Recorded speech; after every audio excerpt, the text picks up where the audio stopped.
Hey everybody, I'm Jeff Phipps. Welcome to the first episode of Gimme A Song. I'm here with Brice Evans. That's me. And first I'm going to explain the concept of the show, and then we'll get right into it. So the show's called Gimme A Song. And I had this stupid idea where I'm going to ask my friends to give me a song, and then I'm going to give them a song in response. So Brice, first tell me about yourself. I'm Brice Evans. I am a teacher and a comedian and a musician, and that's what I do with my life. What is your biggest accomplishment as a comedian? Biggest accomplishment as a comedian, I just got added to these Teachers Gone Bad shows, and so those have been like weekends that I've got to do. Did the Laugh Factory in Chicago. Nice. Did Helium in Indy and St. Louis. And they just put me on some more stuff, so that's good. I've opened for Chris Gethard, Hannibal Buress. That's pretty much it. All right. I mean, I've opened for some other people, but you know. Okay. And then as a musician, what's that been like for you? It's been good. I don't play music as much as I used to, but it's something I still do from time to time. My band was actually supposed to record this week, and we didn't. But as far as like the best things that happened to me as a musician, we got to play Warped Tour one year, 2009. We played in St. Louis. We won a spot on at that Warped Tour, so that was cool. That is my cool. old band. But who was the headliner of that Warped Tour that year? Oh, I don't even Or remember. who were some bands on there? I remember the band Gallows was on that show. But I went to so many Warped Tours, so there's no way that I can remember. Like, I remember when Katy Perry was on one of the small stages. I don't remember that. Yeah, I went to a few Warped Tours. I remember seeing Bad Religion. That was a big one. Okay. I saw Zoot Suit Riot or whatever. Oh, Cherry Poppin' Daddies. Cherry Poppin' Daddies, yeah. The dude forgot the lyrics in the middle of the song. And that was like their big hit at the time. Was there a scatting part? I don't know.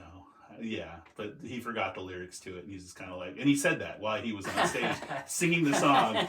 It's like when you're a comic and you forget like where you're supposed to be, and you're like, give me a second here. It was just like that, but it's a song, and I'd never seen or heard before or since of anybody just being like, I have no idea where I am, you know. You know, I've always felt like my jokes were the comedic equivalent of Zoot Suit Riot, so I know exactly how that guy feels. Sometimes I just... all right, so the premise of the show is I ask people to give me a song. Brice, what song did you give me?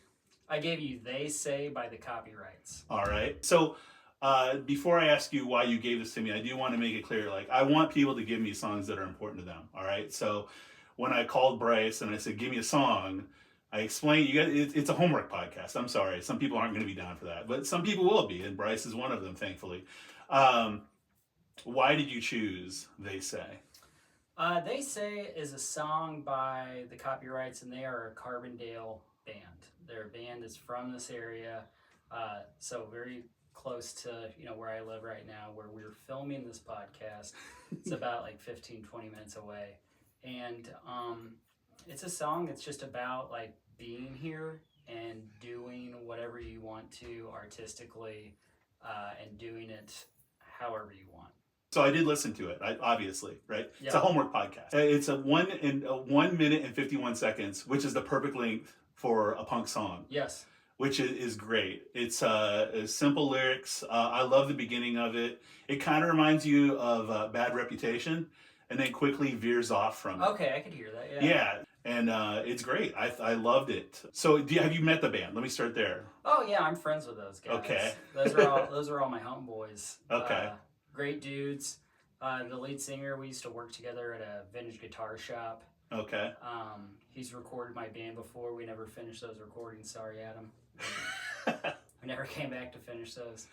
But yeah, I've played in bands that have played with the Copywrites and all their offshoot bands for years. So. Did you know them before they recorded this song? No. So this is the first song off their very first album. Yeah.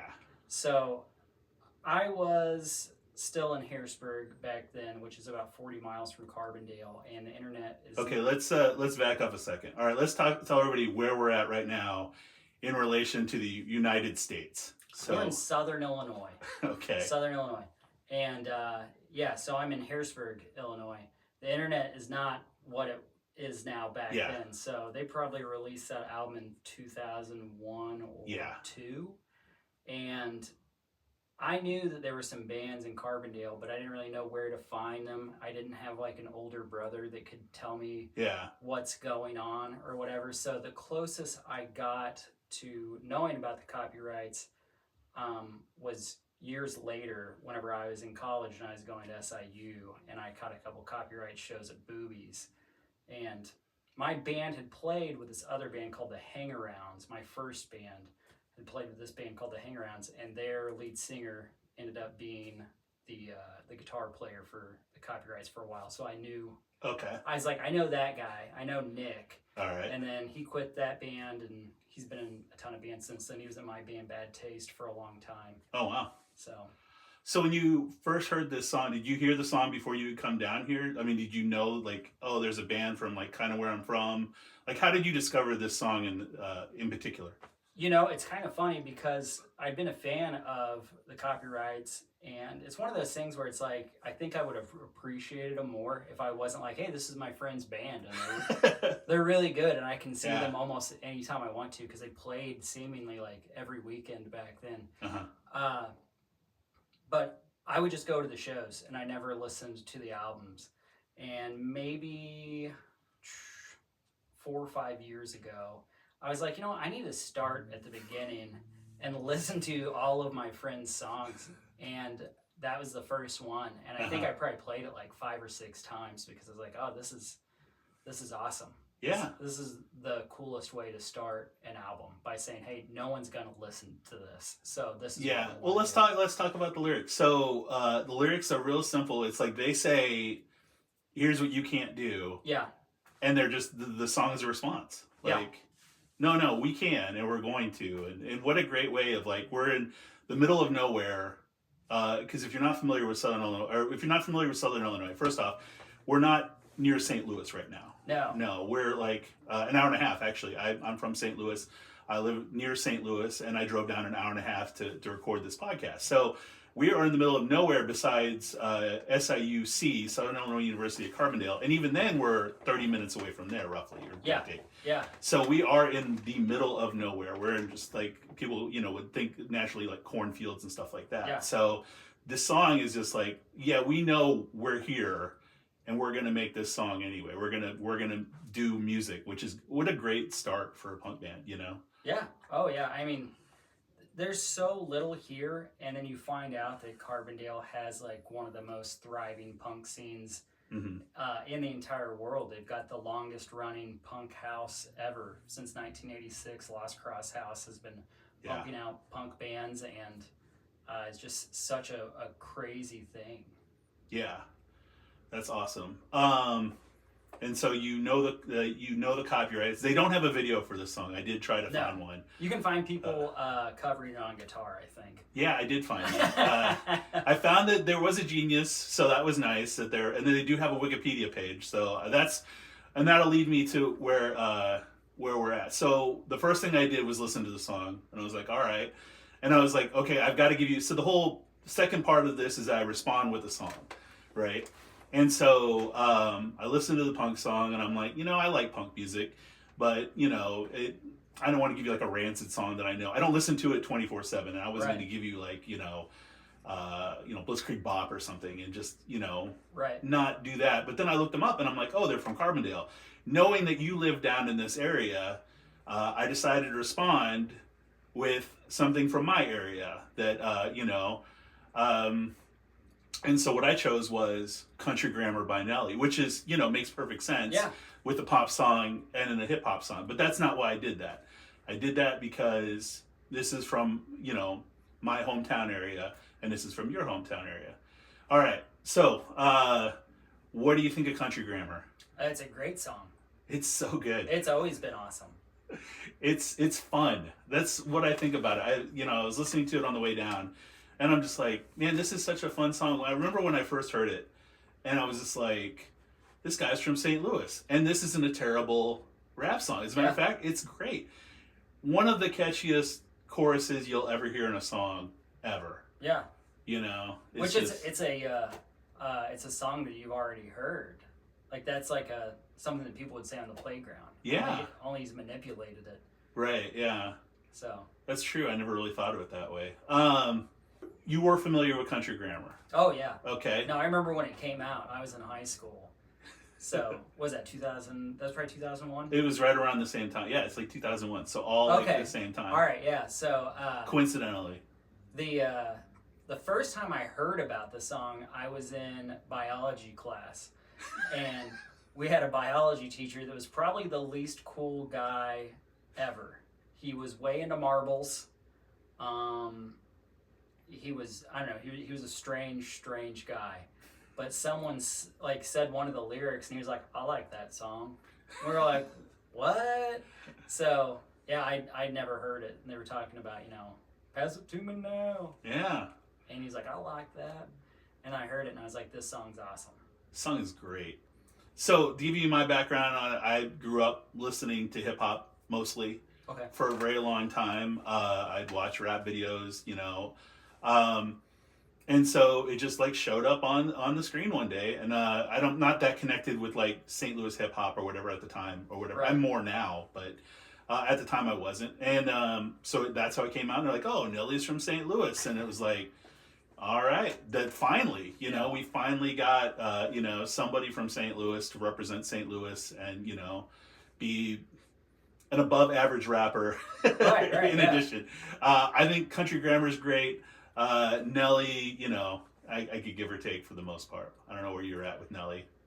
Nelly is one that's kind of weird to me. I actually had some investment in Nelly for a little while. Okay, explain that. My babysitter when I was a kid, she grew up to be a cheerleader. She was a cheerleader for the Atlanta Falcons, and whenever they shot the video for Hot and Her, she danced on him in the elevator. Oh, okay. Now here's the issue though. They reshot that video and she's not in the reshot version. So if I went to go look for it to add it to this, that wouldn't be her. No, you wouldn't find her. Okay, well I'll clip the video. That was sad for me. And I'm gonna put a little arrow and say not Brice's. Not my ex-babysitter. Not your ex-babysitter. What an odd title. I know. My current babysitter's much different. She dances in videos. Yeah. So, did you watch the video? Because I asked people. So again, yeah. Homework podcast. I ask you to listen to the song, watch the video, look up the lyrics. Did you look up the lyrics recently? I looked them up the day I listened to it. Okay. Did any of them stick out with you? I always think about that street sweeper line. Yeah. Because that's a gun. That is a sawed-off shotgun. Is that what it is? That's always been my understanding. I heard that it was a gun that like went over a car and like spun around. No, I don't think that's it. No, I think it's probably not true. That sounds made up. No, when I was in the Air Force, there was a guy who was like, I used to hang out with street. Everybody talks so tough in the Air Force, and they're in the Air Force. Right. But one of the guys I knew, and he was like, "Oh, I used to walk around with the street sweeper," and I was like, "What's a street sweeper?" And he's like, "Oh, shotgun with the barrel sawed off." And I was like, "Okay," which would clear a street. Yeah, that'll do it. So, so that always stuck with you. Did any of the lyrics like ever stick with you, or anything? Dude, the stuff that sticks with me is like so weirdly like niche. And it's candy painted. It's awesome. And whenever he says "wild ain't it," yeah. When I first heard it, I thought he said "wild anus." I could see that. Wild anus. It's weird that Nelly has such a thick accent, and you there's two types of people in St. Louis. There's people who have no accent whatsoever, right. And then people who are the most southern people you've ever met in your entire life.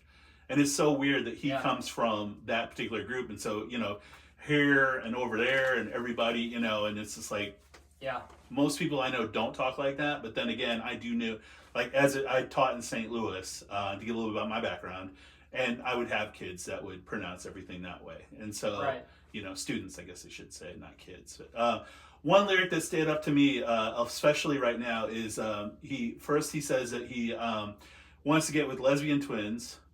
Okay. Which is interesting. Yeah. And then the other one is Bill Gates let me in now, Donald Trump let me in now, and that's aged like milk. Yeah.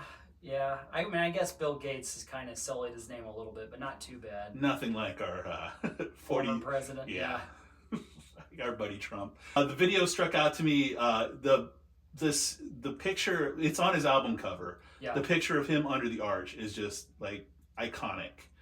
It's such a great image of him just like rapping, arch above him. Makes him look just tall as all get out. Yeah. And he's not a tall He's short. guy. Yeah. He's short. Another thing I noticed about the video is Nelly is jacked these days. If you see Nelly today, he looks like he probably held the WWF title at one point, WWE title.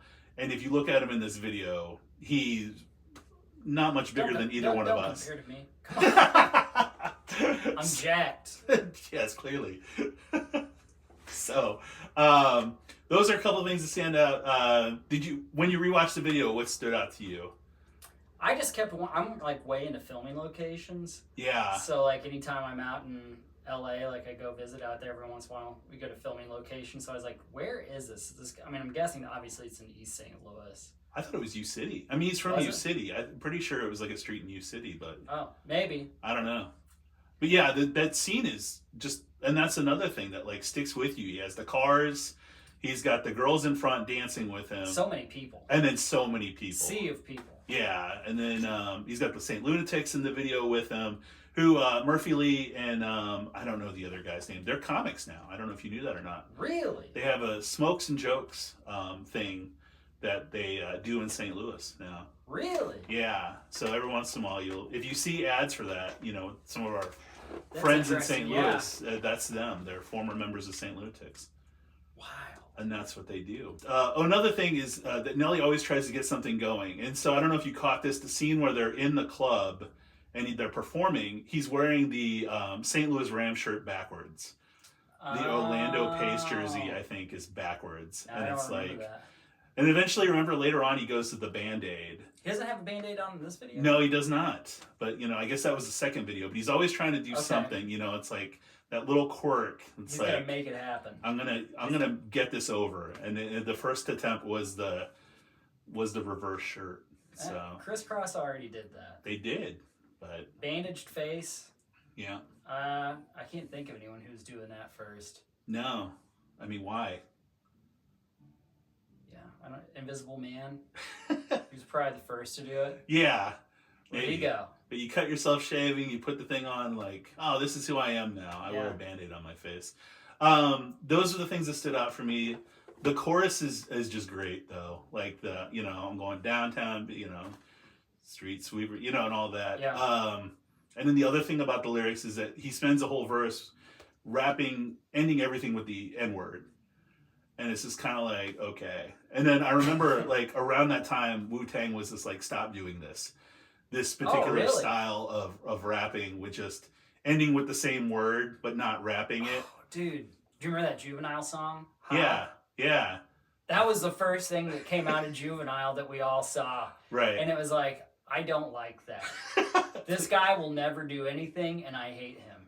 And then maybe 6 months later, Back That Ass Up came out, and everyone's like, this man is a savior. He's the greatest thing. Yeah. It's funny how that works sometimes. I first heard, I guess we're going to sidetrack. Maybe this will get cut. Who knows? When we talk about Ha, it's like, first time I heard it, I was like, okay, no. And then by the fifth time, dude, I was on board. I was like, okay, I get it, Yeah. It's like crazy how those trends work, It's like sometimes like they know it, it'll just ear candy you. I agree. The first time I heard Ha, I was like, no.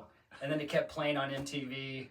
And I was like, this is kind of awesome. It's like being in a class when you're in high school and there's a girl in the class and you're like, I find you repulsive on the first day of school. But by the end of the year, like, I would marry you. That's what that song is. How do I get those digits? How do I find this out? Where would you rank They Say in terms of copyright songs for you? It would be number one for me. It's my favorite copyright song for sure. Good. And they have some great songs. They do.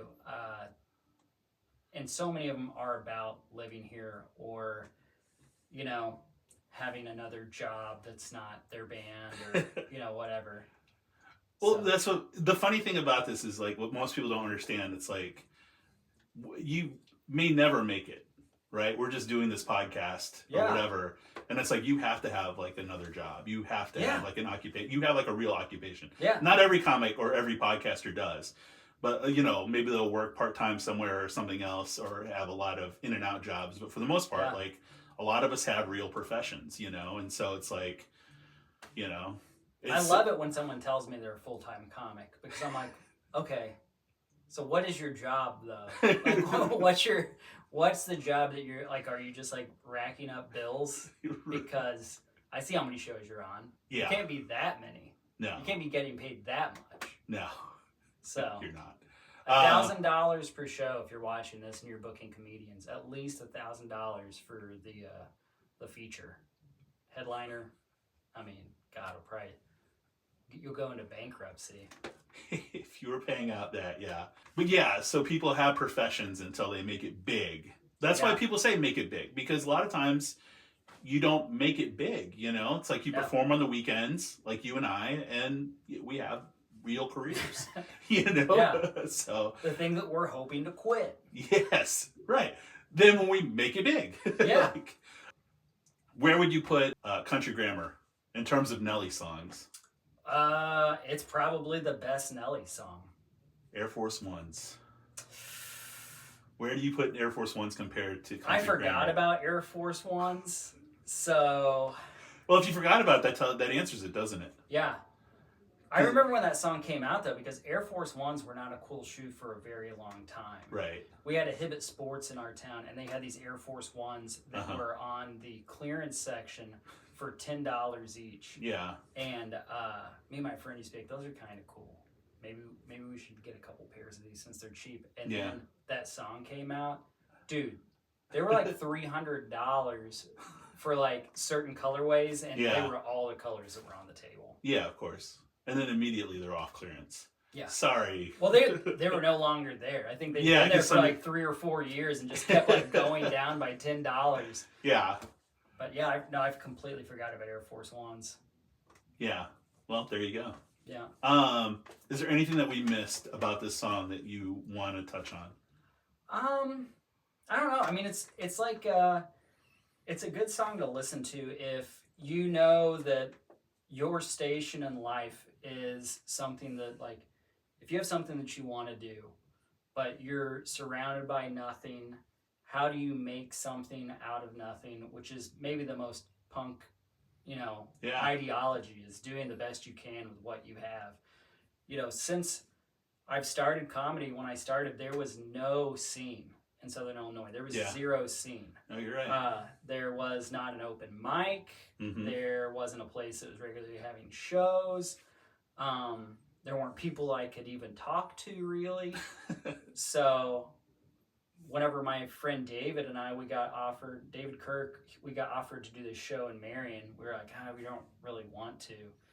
And it was kind of one of those things like, oh, we're going to have to. We're going to have to make our own scene, which is really like part of, the idea behind the song of, we're going to do this thing. Yeah. We're going to do it exactly how we want. And I don't care what anyone else has to say because I'm doing it. Yeah. And, Yeah, I think for me, for Country Grammar, it's one of the coolest things to come out of St. Louis. Oh, yeah, dude. And I guess I should have wore one, but the City Connect jersey for the St. Louis Cardinals this year says the Lou. Oh, wow. And, when they did the introductory video, they had Nelly on there, and he was the one doing the introductory video. So that's awesome.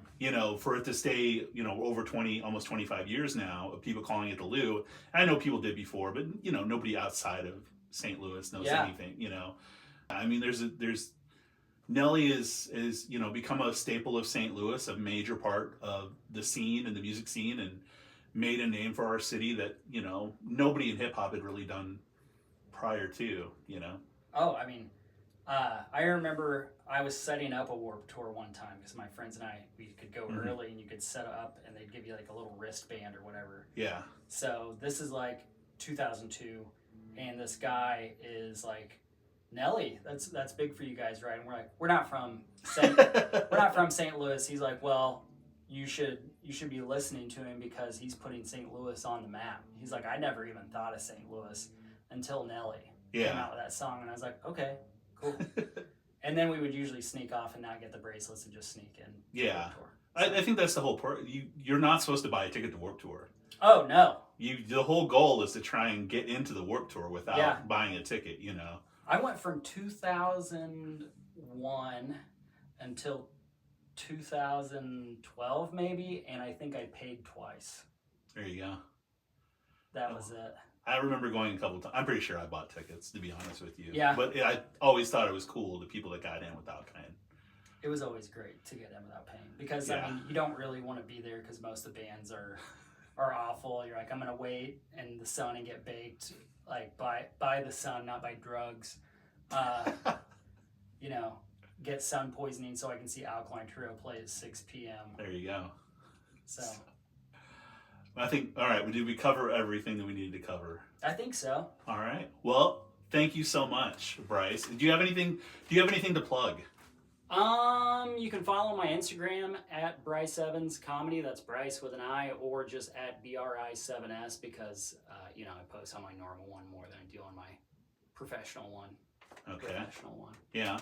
Are you on Facebook? You on anything else? I'm on Facebook. You can follow me on Facebook. I'll be in the Helium contest, the semifinals, July 23rd. I'll be up in St. Louis. I got some dates for that, but I can't remember what they are. Well, I'll be at the Helium again sometime soon. We'll link your Instagram. Okay. Sounds good to me. So thank you so much, Brice, for coming on.